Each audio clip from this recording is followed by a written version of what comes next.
Minerva Center, to Nora, to Rachel for inviting me for this really exciting conference.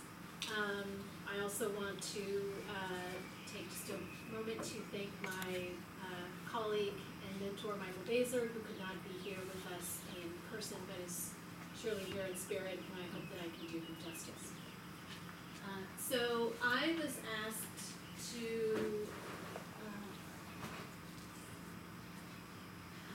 to talk a little bit about the restitution situation in U.S. courts, what litigation there has been, maybe talk about some of the trends, talk about how the Holocaust restitution litigation in the U.S. then spurred other restitution movements, in particular the Armenian genocide restitution cases. So I'll do kind of an overview of all that. You're probably more familiar with the Holocaust cases than the Armenian, so I'll probably focus on that.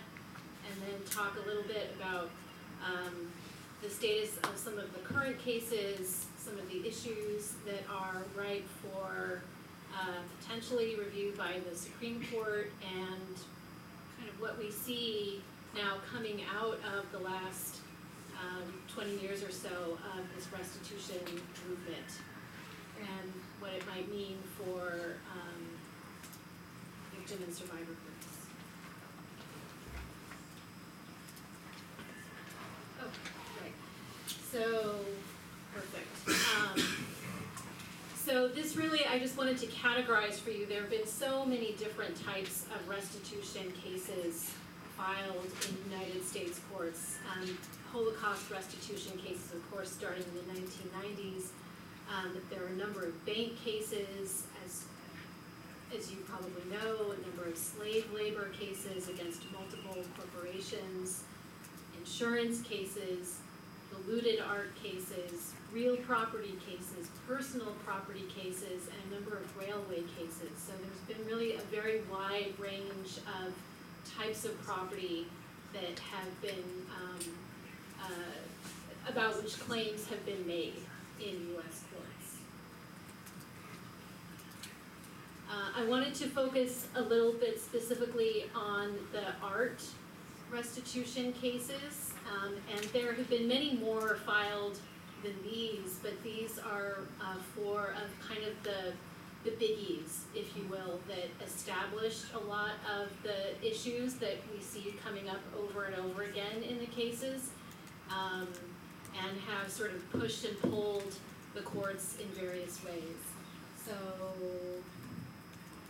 Edmond, of course, was the very first one that was filed, and it's become very famous in the last couple of years because of the film Women in Gold with Helen Mirren and Ryan Reynolds.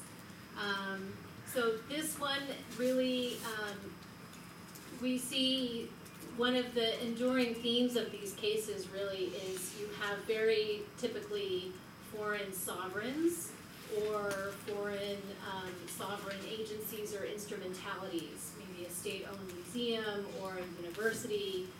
And so whenever you have a defendant like that in the United States, the federal courts, well actually federal or state courts, can only obtain jurisdiction over that defendant through the Foreign Sovereign Immunities Act. And consistent with international law, foreign sovereigns and their agencies and instrumentalities are immune from suit in United States courts. That's the general rule.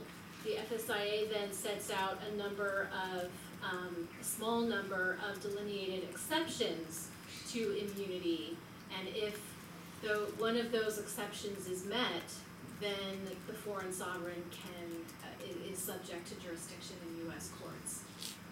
So the exception that comes up all the time, there are two, what's typically known as the takings exception or the expropriation exception, and then sometimes claimants also file under what's known as the commercial activity exception. I'm not going to talk too much about the commercial activity exception. It's very technical, and you can maybe get a little bit of a flavor of what it means just from the name of it.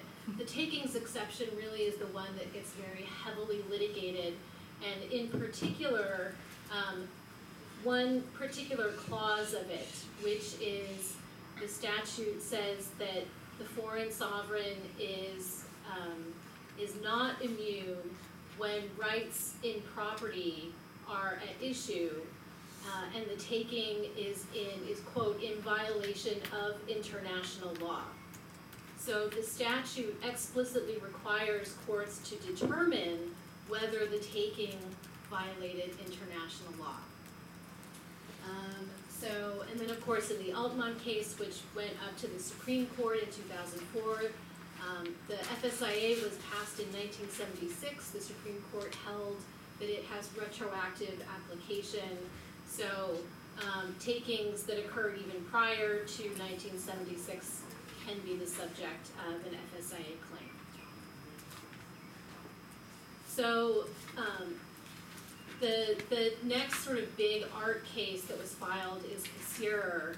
The Kingdom of Spain was also an original defendant and then got dropped out of the case, so it continued just against the Thyssen-Bornemisza Foundation collection, which forms the basis now of a state museum in Madrid.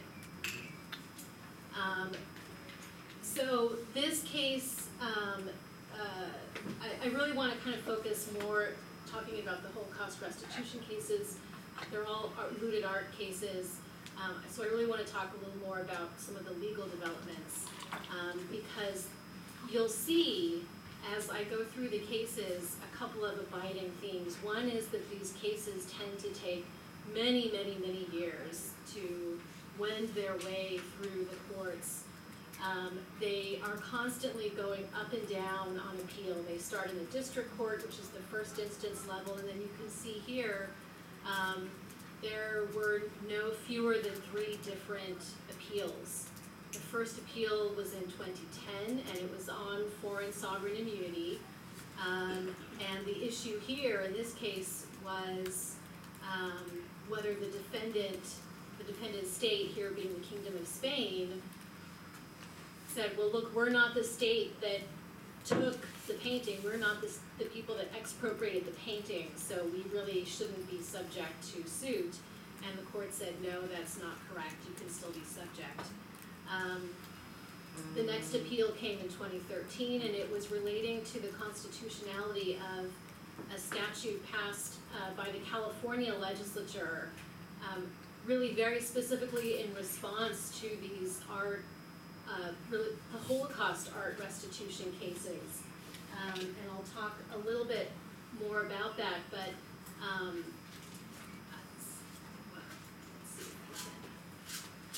so I called it legislative ping pong because for years, beginning really in 1999, there's been this back and forth between the courts and typically actually the California state legislature, a little bit Congress, but primarily California, which has been the site of, it's where many of these cases were filed. And the California legislature has really been very responsive and very active in passing statutes designed to assist particular plaintiff groups with statute of limitations issues. California has typically very large claimant communities, and so I think that's partly, at least, why the legislature is so responsive. So you can see here in 2010 is when CCC, California Civil Procedure, Code of Civil Procedure Statute 338C3 was passed. It was a general purpose statute extending the statute of limitations on art claims to 6 years from actual discovery of the identity and whereabouts of the work of art, and when the claimant has information or facts sufficient to indicate that they have a claim for a possessory interest. So that came after a long back and forth that I'll go into more, but 338C3 was the statute then at issue in Safra. the court found that it was constitutional. The case again went up on appeal in 2017 after the district court found in favor of the defendants on summary judgment.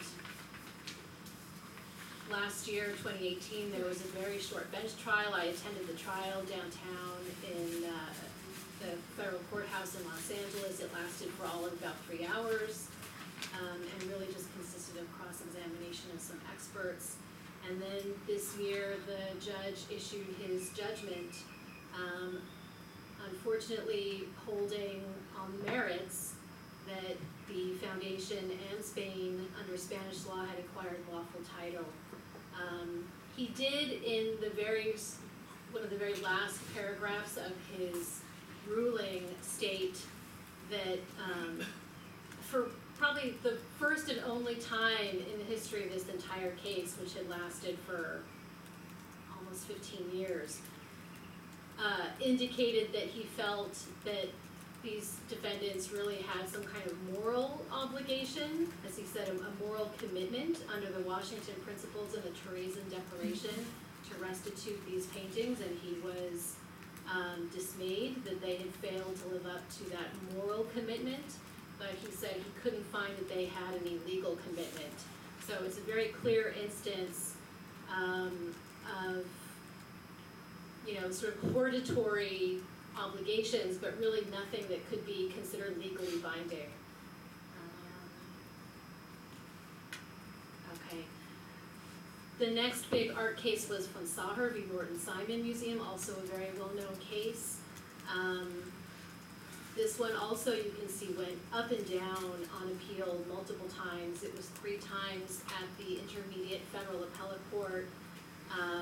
The claimants sought certiorari at the Supreme Court twice. They were denied both times. And this case, so the issue here really wasn't about foreign sovereign immunity, but you can see it gets back really to the constitutionality of these statutes that are passed by the state, because since we have in the U.S. a federal system, the Constitution allocates certain powers to the federal government and then reserves remaining powers to the state. But one of the powers that's reserved for the federal government is the foreign affairs power. And so there, whenever you're talking about any of these kinds of cases, courts are always very concerned about whether there's any state action that might be considered to be impinging on the foreign affairs powers of the federal government. And so that was an issue in this case. The court found on a very broad basis that in its original ruling, what we call foreign affairs field preemption, which really just is a fancy way of saying that it's an area where only the federal government can act and the state really has no asserted state interest.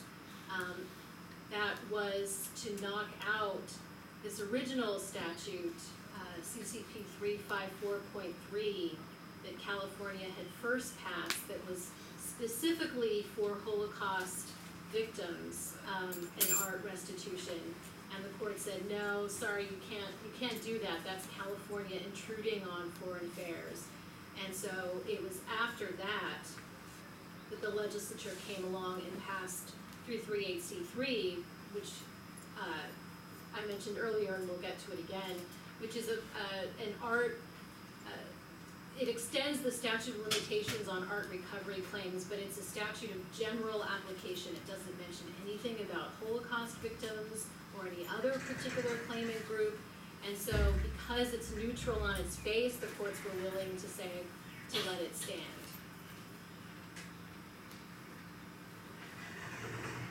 DeChapel is another case that actually is still ongoing. Cert to the Supreme Court was denied earlier this year, and so it's now back in the district court. Again, you can see 3 times on appeal, once in 2013, back on the Foreign Sovereign Immunities Act, our favorite statute, again in 2016, finding on the expropriation exception, and then in 2017, really just sort of litigating the scope of this expropriation exception, again on kind of a technicality. And you can see here all the different ways that the claimants are trying to sort of figure out what are the boundaries of what this statute will allow, and defendants, of course, are trying to keep it as narrow as possible. So in this case, the appellate court found that the expropriation exception applied even to what are, the claims in this case were bailment claims, which really is, it's a claim that you have handed over property to someone, not giving them title, but so that they can possess the property only for a certain period of time. So there was a question, well, is that actually really even a property claim that would be subject to this takings exception, which requires rights and property to be at issue? And the court said, no, that's fine, it's, the exception applies. So here you can see a little bit of the history of this legislative ping pong, specifically with respect to the Holocaust cases, starting in 1999, and then you see the development of these individual statutes relating to specific types of Holocaust claims. You see finally the legislature landing on 338C3, a statute of general applicability, a formula that worked. And then you see in 2016, Congress passing the Holocaust Expropriated Art Recovery Act, the HERE Act, which in all of its most important particulars really mirrors the language of 338C3. So you can see even Congress felt that it was good enough to pass muster. But the HERE Act, of course, you can see in the title, is specifically about Holocaust art recovery claims. And there is several cases already have been filed alleging that the HERE Act extended the statute of limitations. There's one currently right now, Zuckerman v. Metropolitan Museum of Art. We'll see if they file a cert petition. They filed, Ruth Bader Ginsburg just granted an extension for them to file, so they have until January. I was asked specifically to talk about this case. It's not an art case. This was a case filed against Hungary and the Hungarian state-owned railway, and there are a number of claims, some of which are property claims. And this, again, we're back to our favorite statute. This is an FSIA case involving the expropriation exception. And here, the DC Circuit, the appellate court in DC, issued a ruling that, frankly, we were all kind of gobsmacked at what they did, because for the first time, a US court came out and explicitly found that property takings themselves are a form of genocide. And it was really a remarkable ruling, because in all of our work with genocide victims, that's something that every genocide victim knows just at a very gut, intrinsic level. But to have a court come out and recognize it was really something that I don't think we ever thought that we would see. They found that the takings here satisfied subsection C of the genocide definition. This systematic policy was deliberately inflicting on the group conditions of life calculated to bring about its physical destruction in whole or in part. So it's a remarkable ruling. That case then continued on. There is a cert petition pending. We'll see what the Supreme Court does with it. And finally, we have Philip v. Federal Republic of Germany, also in the DC Circuit, basically extending the holding in Simon, going beyond it to find that seizures of art may constitute a genocidal taking of property. Forced sales of art may qualify as a taking. Great ruling on the Holocaust, finding that the Holocaust proceeded in a series of steps beginning in 1933, so it was not just limited to the wartime period. And that the taking of cultural property here evinces an intent to destroy. So it's taking Simon and really translating it into a cultural property context, which again is just remarkable. But we'll see what happens. There's a cert petition pending. We'll see if the Supreme Court takes it. So just very quickly, some key features of the Holocaust restitution cases that I think really contributed to their success. One was there was very high level US and European government participation. There were a number of cases ended with negotiated settlements. They did not go to trial. If they had gone to trial, they probably, many of them that settled may not have survived on some of the same technicalities that ended up tanking the Armenian genocide cases. There was a significant amount of political and public relations pressure, and ultimately over $8 billion were recovered. The cases also, of course, provided symbolic justice and really enabled new documentation and history making as the litigation fleshed out facts of what had happened. So now we come to the Armenian genocide cases. They were explicitly modeled on the Holocaust restitution cases, as plaintiffs saw the success of the 1990s and early 2000s settlements. So the very first Armenian genocide cases that were filed also were successful, resulted in settlements. They were insurance cases against New York Life and AXA, and the two settlements totaled about $40 million. Unfortunately, that was kind of the high point of the Armenian genocide litigation, with perhaps an exception for the Denny Case.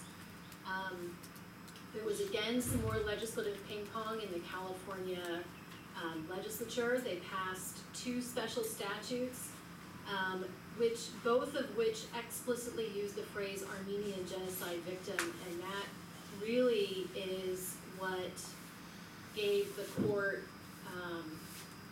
a lot of difficulty in Movsesian, which was the third insurance case that was filed, and in that one, the lawyer for the insurance companies, I know him well, I have litigated against him many, many times. He has become Turkey's go-to guy. He's pugnacious, and he is just a real bully. And he said, I'm not gonna settle. We're gonna just fight. We're gonna fight. And so that's what they did. And they ultimately won. This case has a really strange procedural history. The appellate panel first held that the special statute for Armenian genocide victims was preempted. Again, going back to that issue of federalism that we have in the United States, the court was concerned that California was intruding into foreign affairs improperly. The plaintiffs sought rehearing, and without further briefing and without oral argument, a year later the panel flipped. And you can see, because of course they have to state which judges support the majority opinion and which support the dissent, and you can see that clearly some politicking was going on, because the judge that was in the dissent in the 2009 appeal then wrote the majority opinion in the 2010 appeal, and the first author then became the dissent. There was then an appeal en banc, which really just means to the entire Ninth Circuit, so there were 11 judges, I think, sitting, and they went, again, with this extremely broad field preemption, which really had the unfortunate effect of sending the message, I think, to all of the courts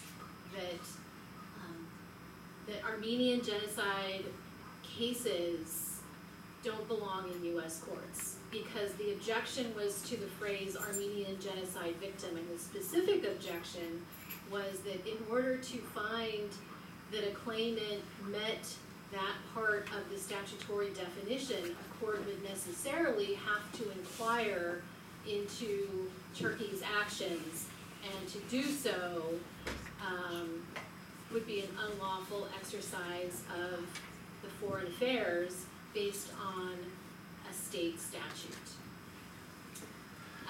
So really what that means is that unless Congress acts, it would be very difficult for Armenian claimants to meet a statute of limitations.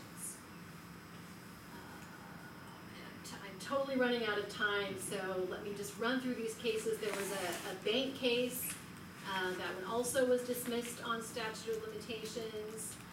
The Denny Case, which was filed in 2010. Another successful application of 338C3, the California's generally applicable art recovery statute. That settlement came in 2015, the 100th anniversary of the Armenian Genocide, which was very meaningful and very symbolic for the Armenian community. And in the settlement, the Getty acknowledged the church's ownership of these beautiful medieval illuminated canon tables that had been ripped out of this gospel book that had sat in the alcove of this church in Zeytun in Turkey for literally centuries. But the most beautiful pages were ripped out during the genocide, made their way to the United States, and eventually were purchased by the Getty. So it was at least a settlement acknowledging ownership.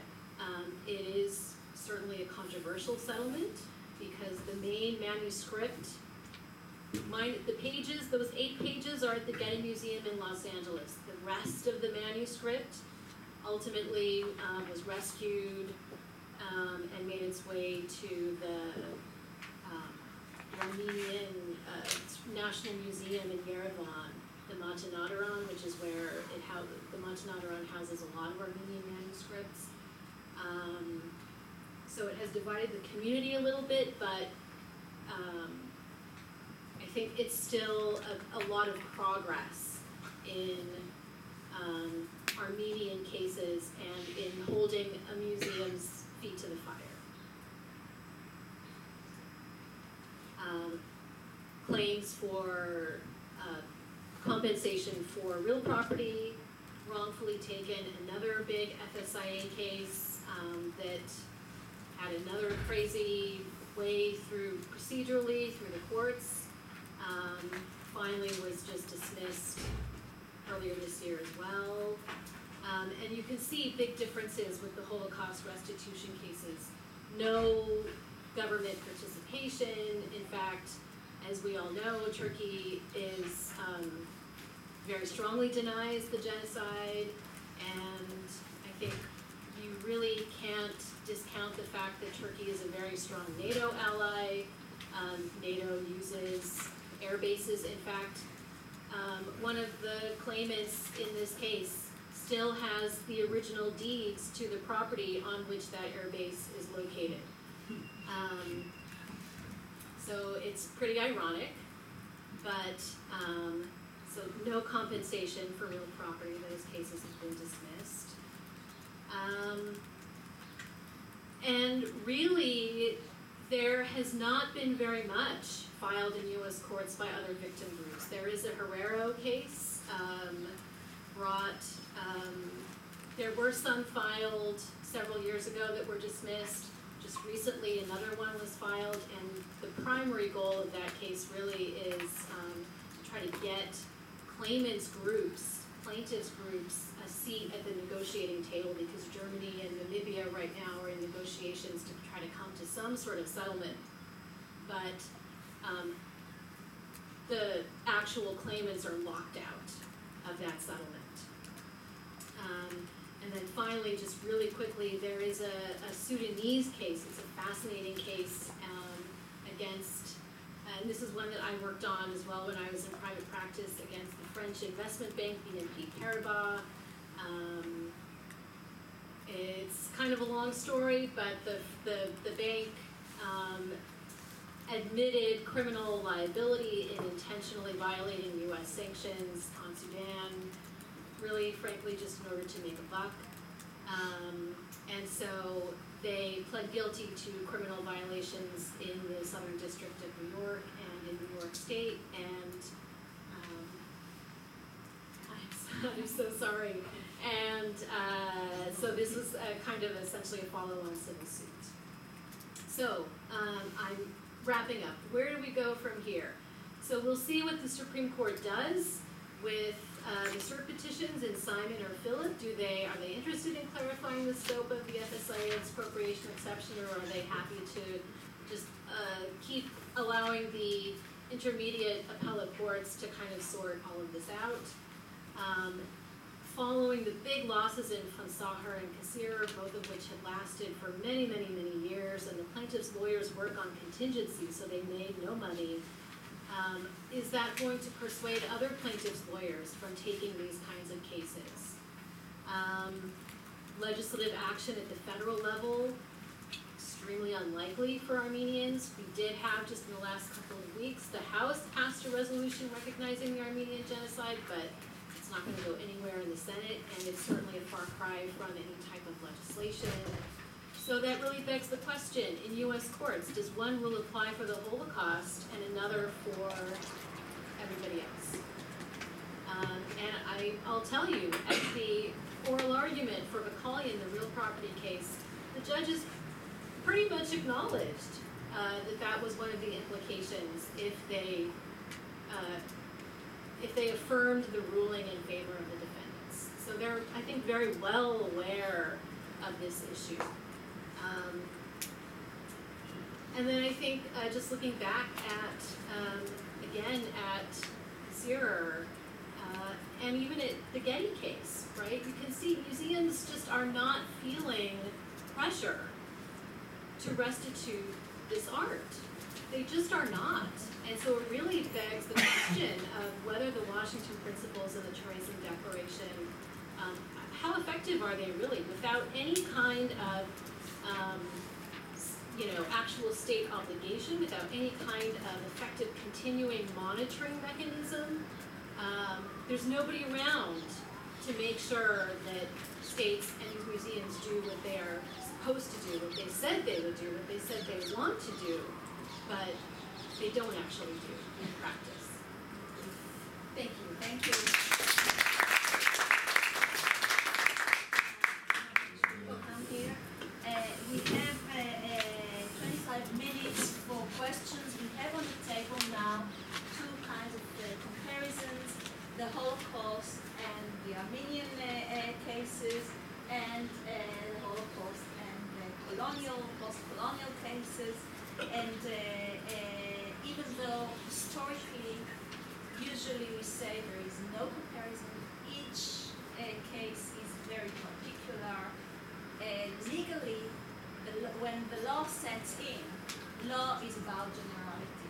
And what we just heard, if the law recognizes only one group, this is understood as injustice. So the rule of universality is very, very important for lawyers. Hence, it kicks in for our conference to begin to think, how do we do these comparisons and what to do. So questions, the floor is open for questions, please. Yes. I would like to make a distinction between art or any valuables claimed by a state, some African state or Armenia or whatever, and private claims. And I would like to ask a question about private claims. There are numerous people that were children and they don't know anything about what their parents had. Was it a worthful painting? Was it this or that art? And so there is a lot of, and it was also mentioned, hairless pieces of art.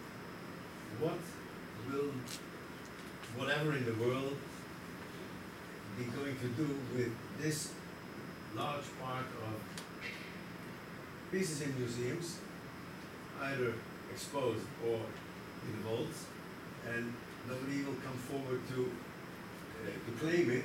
Nevertheless, it is Jewish property.